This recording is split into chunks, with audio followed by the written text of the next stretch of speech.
Fire. My stepmom locked the door. And what she said next shocked me. Fire. Don't forget to like, subscribe, and comment what you would have done, because this night changed everything. My name's Anton, I'm 26, living with my dad and his new wife, Svetlana. She's 38, stunning, elegant, and always too close, too attentive, too accidentally near when I get out of the shower or walk shirtless through the house. I always told myself it was nothing, just my imagination. But that night, when Dad went away on a business trip, it all changed. I came home late, tired, shirt unbuttoned, and the moment I stepped into my room, click, the door locked behind me. I turned fast and saw her, standing there in a silk robe, holding her phone, eyes locked on mine. "We need to talk," she said, voice soft but firm. My heart pounded. "About what?" I asked, already knowing it wasn't about dinner. She sat beside me on the edge of my bed, close, so close I could smell her perfume. "I've seen how you look at me, Anton," she whispered, "and I'm not here to pretend anymore." She reached into her robe pocket and pulled out a folded note, placing it gently beside me on the bed, then leaned closer, so close her lips nearly brushed my ear. "If you want me to leave," she whispered, "say it now." But I didn't say anything. I couldn't. My eyes drifted to the note, heart racing. I unfolded it slowly, hands shaking just slightly, and read the words written in perfect cursive. "If you want me to stay, lock the door again." I looked up at her. She was standing now, back to me, one hand on the doorknob, waiting, not pushing, just waiting, and without thinking, I got up, walked to the door, and clicked the lock back into place. She didn't turn around immediately, just let out a soft breath like she'd been holding it for hours, then finally faced me with a small, dangerous smile. "Then don't act surprised by what happens next," she said, stepping forward, slowly undoing the tie on her robe, one finger at a time. She let the robe slip just enough to reveal her bare shoulder, then stopped, eyes never leaving mine. "Still sure about this?" she asked, voice barely above a whisper. I stepped closer, close enough to feel the warmth radiating off her skin. "I've never been more sure of anything," I said, and in that moment, everything unspoken between us caught fire. She leaned in, lips brushing mine for half a second, a test, a tease, and then pulled back with a smirk. "Good," she whispered, "because I'm not planning on sneaking out in the morning." I felt her hand slide behind my neck, pulling me down to her again, but just before our lips met, a noise outside, keys jingling, a bag dropping, the front door. We froze, her eyes wide, my pulse hammering in my ears. She stepped back fast, whispering, "Bathroom, now," and I slipped inside just as my dad's voice echoed down the hall. "Honey, I'm home early." I pressed my back against the bathroom door, heart pounding so loud I was sure he'd hear it through the walls. In the mirror I saw my flushed face, shirt still unbuttoned, her perfume still clinging to me. Then I heard her voice, calm, sweet, like nothing had happened. "You're home. I didn't expect you till tomorrow," she said. I could hear his footsteps getting closer, hers moving too, and then, silence, a pause, then the sound of him setting down his bag. "Flight was cancelled," he said. "Thought I'd surprise you." I stood frozen. Every second in that bathroom felt like an hour, and just when I thought I couldn't take it anymore, I heard a knock, soft, 2 taps on the bathroom door, and her voice, low, almost inaudible. "You okay?" I didn't answer, just placed my hand on the door, and then I saw it, beneath the crack. She slid another note, handwritten like the first. I picked it up and read, "You owe me a kiss, next time he leaves." I stared at the note, the words burning into my mind. I didn't know whether to laugh, panic, or kick down the door and kiss her right then, but I knew one thing, this wasn't over, not even close. I tucked the note into my back pocket just as I heard her say from the hallway, "I'll go get dinner started," her voice calm, perfect, like the last 20 minutes hadn't flipped everything upside down. I waited another minute before stepping out, heart still racing, and there she was, already in the kitchen, her robe now replaced with a cozy sweater, hair tied up like nothing had happened. She looked over her shoulder at me and smiled, not for my dad, not for the room, just for me, a tiny, private smile that said one thing, soon. I walked past my dad, gave him a quick nod and some excuse about being tired, but I could still feel her eyes on me, like a spark crawling down my spine. I went into my room, closed the door, but didn't lock it this time. What was the point? The line had already been crossed, the game had already started. I sat on the edge of my bed, pulled out the note again, reading it over and over like it might suddenly change. "You owe me a kiss, next time he leaves," and then I heard her soft footsteps in the hallway. She'd passed by my room without stopping, but her fingers brushed the doorframe, subtle, deliberate. I knew she was reminding me this was real. I didn't sleep much that night. Every sound made me think she'd come back, every creak of the floor made my pulse spike, but she didn't, not yet. She wanted me to want it more, and the worst part was, I already did. The next morning everything felt different, like the air in the house had shifted. My dad was cheerful at breakfast, talking about flights and delays, but I barely heard him. All I could think about was her, sitting across from me, sipping coffee like nothing happened. But every now and then her knee brushed mine under the table, casually, like an accident. But it wasn't. She knew exactly what she was doing, and I was losing my mind trying to play it cool. She glanced at me once, just once, and whispered behind her cup, "Don't stare at me like that or he'll notice," then smiled sweetly at my dad and asked him if he wanted more sugar, like she hadn't just thrown a grenade into my chest. When he left for the office, she started cleaning up, and as I helped her stack the dishes, her hand slipped against mine and she leaned in close enough for me to feel her breath. "I left something for you in the laundry room," she said softly, then turned away before I could answer. I waited 5 agonizing minutes before heading there, and when I opened the dryer, there was a folded towel with another note on top. "Still owe me that kiss, you've got 3 days. Don't waste them." I grabbed the note, heart pounding again like I was back in that locked room. Her handwriting was confident, teasing, like she knew exactly what she was doing to me. I tucked it into my jeans and turned to leave, and there she was, leaning on the doorframe, arms crossed, biting her lower lip to hide a grin. "Did you find it?" she asked innocently. I nodded, speechless for a second, then whispered, "You're unbelievable." She stepped closer, just enough to make the space between us feel electric. "You haven't seen anything yet," she murmured, and then, just like that, she turned and walked away, hips swaying, not looking back, leaving me there with that note in my hand and 3 days that suddenly didn't feel like enough, because I knew now, this wasn't just a game anymore, this was a countdown.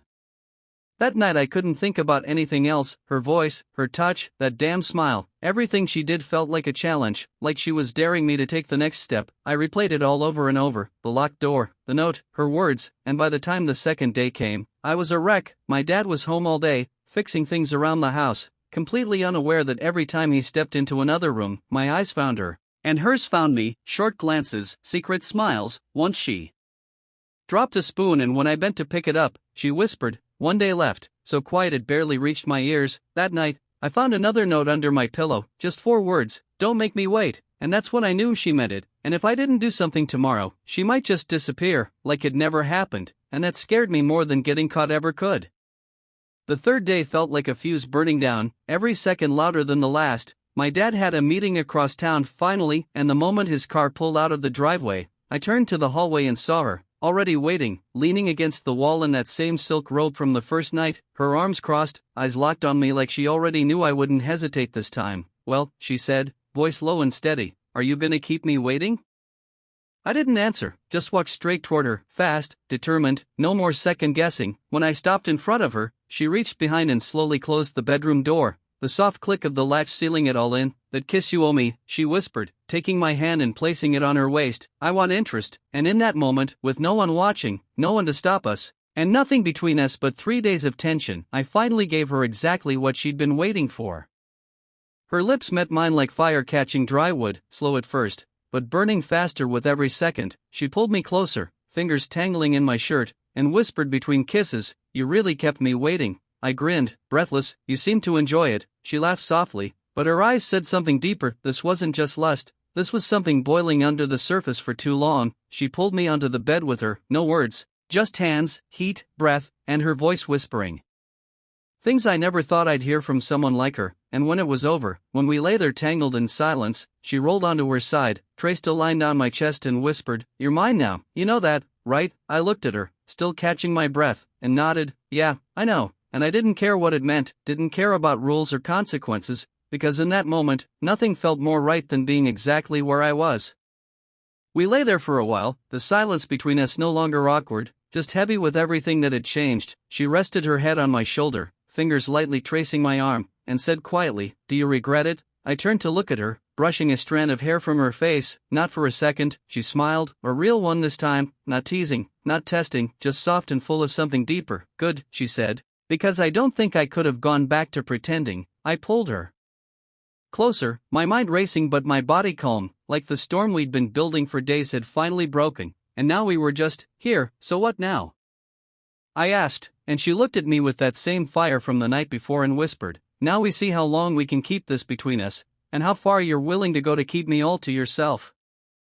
I watched her walk out, the door clicking softly behind her, and for a moment the room felt too quiet, too still, like the air itself was holding its breath. I lay there, staring at the ceiling, heart still pounding, not just from what happened, but from what would happen next. This wasn't some wild one-time mistake, this was a fuse that had just been lit, and I knew it was only a matter of time before it reached the dynamite. Later that evening at dinner, she sat across from me like always, smiling sweetly, passing the salad, laughing at my dad's stories, but every now and then her foot brushed mine under the table, gentle, slow, just enough to remind me. I looked at her once, really looked, and she looked back, her eyes calm but burning underneath, like she was daring me to make the next move, and in that moment, I realized something dangerous. She wasn't going to stop me, ever.